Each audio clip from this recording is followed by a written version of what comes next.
न कोई फोटोया जो उनके लगौले हई पुरन के घरवा में एक संग्रहालय बनाए के संरक्षित करे के उत्तरदायित्व के पर बा। बड़का बड़का नेता अपन बाप तो बतावे नहीं जयप्रकाश नारायण के। बिहार काल के मंच पर देखा जयप्रकाश नारायण के गांव के स्थिति का बा, वहां जो आरो लगल बा ओकर स्थिति का बा। हम प्यासे से नंगे पांव घूमनी, उनके नाम पर लूट के बड़ा बड़ा बगला और अपने बच्चन के नाम 150 करोड़ 200 करोड़ के प्राप्त। हे पूज्य आत्मा, कहाँ गईल रहुआ, कहाँ चला गई नहीं आप, कहाँ चला गई नहीं। ये लोकतांत्रिक जन व्यवस्था का बनाई के संपूर्ण क्रांति के उदय करके कहाँ चल गई नहीं। जोन आज के आप कर लड़का लोग जेका आप राजनीतिक लड़का जोन आप कर हुए, चाहे लालू हुए, चाहे नीतीश हुए, और चाहे देश के पूर्व प्रधानमंत्री, चाहे वर्तमान प्रधानमंत्री जोन आपका अनुसरण करत हुए, उस सब आपका ऐसे अभागी स्थिति में छोड़ के चल गई। अरे बिहार बदले खातिर और देश बदले खातिर जो आपका योगदान रहा ओकर नकार देनी, और ई नीतीश बाबू ऐनी आप पर माला फूल चढ़ौनी, भागवत जी पीछे खड़ा रहनी, स्मृति सजा की, वो कहाँ चल गई नी। और इम्मा इतना भ्रष्टाचार कहाँ से कैल देनी। बिहार की राजनीति में आपकर जो योगदान बा और देश की राजनीति में आपकर जो योगदान बा ओका कैसे भुलाई लोग। जितना आज नीतीश और लालू बड़का बड़का नेता बन के घूमत हुए, कईयों बार मुख्यमंत्री बना देनी, कईयों बार प्रधानमंत्री बन गई, कईयों नेता, वो सब आपकर देन बा। जनता पार्टी हुई, भारतीय जनता पार्टी भइल, जनता यूनाइटेड हुई, रामविलास पासवान हुए, लालू यादव हुआ, नीतीश कुमार हुए, ये तमाम नेता का जन्म देनी। और आपके घर के स्थिति का एक केंद्र सरकार संरक्षित करेला, केंद्र सरकार एका बनवेला, केंद्र सरकार के जिम्मेवारी में ये सब पड़ल बा। ये टूटल फूटल घर के और के ना जननायक संपूर्ण क्रांति के उदयदाता जयप्रकाश नारायण के हुए। हम आज जयप्रकाश नारायण जी के परिवारों से सवाल पूछना चाहतानी, काहे का अपने घरे की स्थिति यह तरह के छोड़ के चल गई नहीं। अगर गांव में ना रहे कहा तो एक संग्रहालय तो उपयुक्त बनवा सके देता नहीं। आप लोग गरीब ना होखी, मुझे हमें पता है, आप लोग IAS IPS लोग हुए, और उसके बाद आप कर ये जयप्रकाश नारायण जी जोन रहनी ये अमेरिका और US में जाके पढ़नी, उच्च माध्यमिक शिक्षा ग्रहण करनी, पटना के बड़े बड़का स्कूले में पढ़त रहनी, लेकिन स्थिति आपके घरवा के का बा ओका देख ली तनी। आप ई बैठक कक्ष बनौनी है, और बैठक कक्ष में हम कहाँ बैठी, हम आइल हई जयप्रकाश नारायण जी के घरवा विजिट करे जो लाला की टोला में हुए, और हम कहाँ बैठी यहाँ बतावा ना, हम कहाँ बैठी, हम हेरतानी, हम ढूंढतानी, खोजतानी, हम बैठी कहाँ। ये जो सब कुछ लगल बा, चाहे माठा मारे वाली खलनी भइल, चाहे चढ़े वाला कुछ भइल, चाहे भाला, चाहे खुरपी भइल, चाहे चक्कू भइल, एक हम कहाँ से यूज करी, एक कैसे संग्रहालय बना के रखल जाए चाहिए। का एक प्रधानमंत्री के तरीका ना पता है, कि गृह मंत्री के ना पता है, कि उत्तर प्रदेश का योगी आदित्यनाथ का ना पता है जो उन कहा थे कि हमरे यहाँ जन्म भय रहा, कि लालू जी के ना पता, कि नीतीश के ना पता, जो एकर केंद्र और उपकेंद्र बनवाते, कि केंद्र सरकार के कोनो मंत्री के ना पता, कि रूड़ी जो यहाँ से सांसद हुए उनका ना पता, रूड़ी यहाँ के सांसद हुए, और रूड़ी का ही पता हुए कि जन्मस्थली है बा और वो केंद्रीय मंत्री भी हुए, तो का वो बात ना चला सकेली। ये रसोई घर हुए जयप्रकाश नारायण जी के, और एकर स्थिति देख लिया आपके रुआई आ जाई। रसोई घर में सारा उपयुक्त प्राचीन काल के सामग्री हुए, लेकिन स्थिति का हुए वो देखा आप।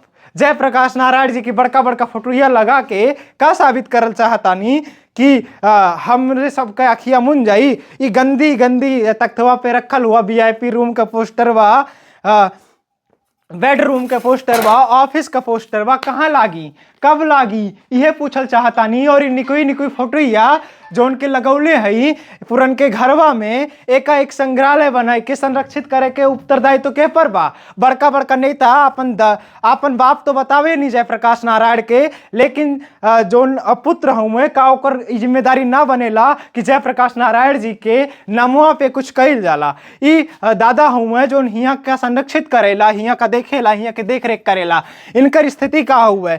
और केंद्र सरकार का कोनो योजना और परियोजना जब लागू करेनी तो ओकर स्थिति का होला, हुआ कोनो मनई लगावे नहीं कि ना बड़का बड़का बिल्डिंगिया तो बना देनी, लेकिन हिया कोनो मर्दनी मजदूर काहे ना लगेनी। ई किताबिया जौन की ऐसे फाटल पड़ल बा, श्रीमद् भगवत गीता जौन की बड़का सनातनी बनेला तो सनातन धर्म के उद्देश्य भी पूर्ण करा। ई किताबिया के सम्मान करल सीखा। किताबिया अगर सम्मानजनक तरीके से न रखल जाई तो का होई। जौन जयप्रकाश नारायण जिंदगी भर आंदोलन करनी और तमाम आंदोलन में भाग लेनी, उनका डायरी, उनकर कापी, उनके लोगन के कापी कैसन पड़ल बा, कैसन बा एकर स्थिति। हम संपूर्ण क्रांति के जनक जयप्रकाश नारायण जी के गौवा में लाला टोला में हई और लाला टोला की स्थिति आप देख के रोई देबा। और रोई हैं नीतीश और लालू, रोई हैं सब जब एकर स्थिति उनके सामने आई। स्थिति इनके सामने बा, हम पहुँचा बतानी स्थिति, लेकिन एमा विकास कितना करी है, एमा सुधार कितना करी है वो देखे के हुआ। ई कपवा जोन अतिथि आई हैं उनके पानी पियावे खातिर रखल बा। ई दूधवा, ई बक्सवा जोने में दूधवा रखल जात रहा जयप्रकाश नारायण के, उ बक्सवा का तनकी संरक्षित कर दिहल जात, तनकी साफ कर दिहल जात तो एकर कायाकल्प पलट ना जात। जितना राजनीतिक दल हुआ कांग्रेस के अलावा, कांग्रेस सोशलिस्ट भी जयप्रकाश नारायण के अध्यक्षता में बनल और पलन पोषण आज जितना भी राजनीतिक दल भारत में बा प्रभावी रूप से चलत, चाहे भाजपा भय, चाहे जनता दल भय, विलय भय होकर, चाहे जनता दल यूनाइटेड भय, चाहे आरजेडी भय, चाहे जोन भी दल चिराग पासवान के बाप के दल, उस सब दल और उस सब राजनीति यही स्थिति में बाढ़ है। ये बड़का बड़का कमरवा बनल बा हियाँ, और बड़के कमरवा की स्थिति भी हम दिखावल चाहतानी रउआ के। रउआ देखी किस कौन स्थिति में एक बड़का बड़का कमरवा हुआ है। यहाँ गंदगी की स्थिति देखी, यहाँ भगवान के फोटो पर किस तरह से ईटा रख दियल जाला और फटही फोटो किस तरह से भगवान के रखल जाला, ओकर स्थिति देखी। जयप्रकाश नारायण जी के फटही फोटो का क्या तरह से सजावल जाला, ओकर स्थिति देखी। यहाँ भ्रष्टाचार की स्थिति देखी, यहाँ लिफ्ट लागल बा और लिफ्टिया चलेला ना। काहे की ना चलेला, काहे की नीतीश कुमार के भ्रष्टाचार के भेंट चढ़ गई बा, नरेंद्र मोदी के भ्रष्टाचार के भेंट चढ़ गई बा, और ओकरी बाद अमित शाह जो उनकी ऐनी रही हैं उन्हों के भ्रष्टाचार के भेंट चढ़ गई बा।